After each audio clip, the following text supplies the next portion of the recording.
இனிய சொற்கள் தேன்கூடு போல் ஆத்துமாவுக்கு இன்பமும் எலும்புகளுக்கு மருந்தாகும். நீதிமொழிகள் அதிகாரம் 16 இறைவார்த்தை 24.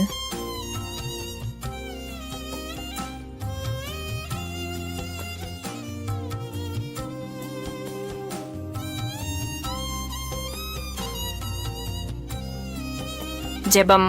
அன்பு தகப்பனே இறைவா, நாங்கள் இனிய சொற்களையே பேசவும் எங்களுக்கு அடுத்து இருப்பவர்களை நேசிக்கவும் நல்ல உள்ளத்தை தந்தருள வேண்டுகிறோம். இழந்ததையோ அல்லது கடந்ததையோ எண்ணி கவலை கொள்ளாமல் எங்கள் தேவைக்கும் அதிகமாக நீர் தந்திருக்கிறீர் என்ற நன்றி உள்ளத்தோடும் இறை நம்பிக்கையுடனும் வாழ வரம் அருளும். ஆமேன். இயேசு கிறிஸ்துவின் ஈடு இணையற்ற நாமத்தினால் உங்களுக்கு இந்த நாள் இனிய நாளாக அமைய வாழ்த்துக்கள்.